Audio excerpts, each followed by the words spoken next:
Hello everyone! So, ito po yung ginagawa ko gabi-gabi sa buhok ko. Bali, ito na yung nagiging hair care routine ko every night. So, ako lang ba, yung gabi-gabi nagsusuklay ng bali 100 suklay. Ever since na yung nagdalaga ako, yung teenager ako. Ito yung nakasanayan ko kasi sabi nila dati, pag sinusuklay mo daw yung buhok mo gabi-gabi ng 100 bago matulog, ano daw, mabilis humaba.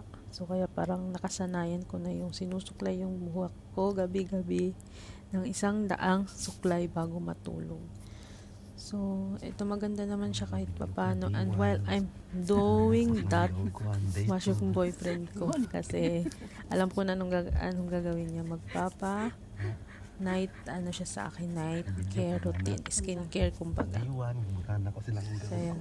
Huwag ko daw i-resin. I mean, huwag ko daw burahin yung video na to. Isama ko daw siya sa aking video. Papatawan na sa usin. So, sabi ko sa kanya, laki ng tiyan niya. Oh.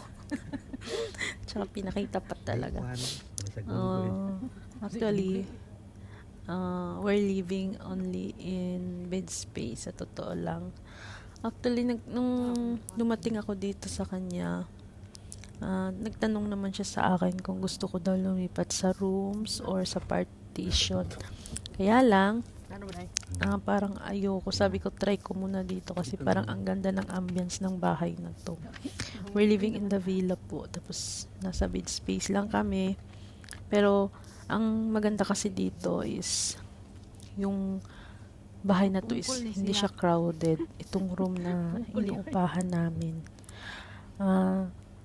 Kumbaga yung mga taong nakapalibot sa amin hindi masyadong madami kasi ayaw ng may-ari na lokal na masyadong madaming nakatira sa bahay nila. Kaya yung ibang nag-rent, pinaalis, si ilan lang kaming pinatira. So, parang sabi ko, dito na lang kami kaysa magbayad pa kami ng mahal. Ako dito kasi sa Dubai, napakamahal ng bahay. Kaya, alam mo yun, kailangan naman magtipid. Although wala naman kami mga obligasyon sa Pilipinas talaga. Kung tutuusin, kaya namin mag-rent ng room or ng partition. Kaya lang mas pinili ko dito. Kung privacy lang naman, may privacy naman kami dito. Kasi yung mga kasama namin sa bahay, wala rin naman dito, halos nasa trabaho lang, umuwi lang pag natutulog. At ang kagandahan dito yung walang maingay, walang magulo. Alam mo yung napapanood ko sa mga video na ibang content creator dito sa TikTok na may nagbibidyoke, may mga kausap ng mga ibang lahi, at dito kasi bawal yung ibang lahi, kaya ito din talaga ang kagandahan sa bahay na to. Yun, inaano na yung damit ko kasi nakikita daw yung dibdib ko. Yun, kaya nilagay ko na lang ng sticker. Actually, yung boyfriend ko hindi naman talaga kagwapuhan. Kaya ako siya ini-skincare para maging healthy na rin yung skin niya. So, ayan, inaalagaan ko rin siya kasi inaalagaan niya rin naman ako. Ganun lang yun eh.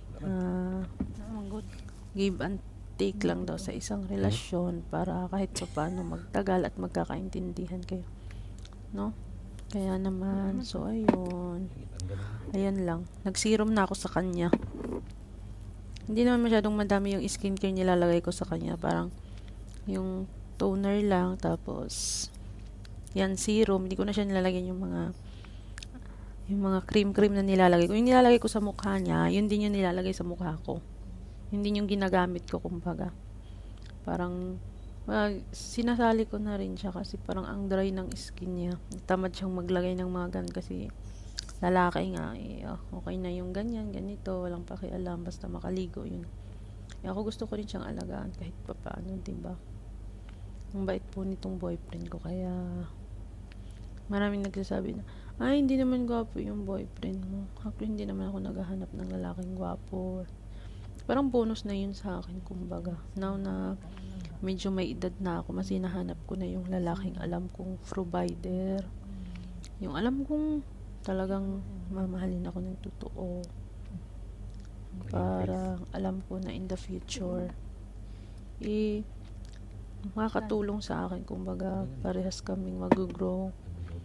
Ganito naman talaga pag bago pa lang, diba? Nagsisimula kayo sa yung Sa ganito lang, maliit na ano. Ang importante, nagkakaintindihan at maayos yung pamumuhay nyo. Yun lang po. So, ayan. Tapos na. Bye!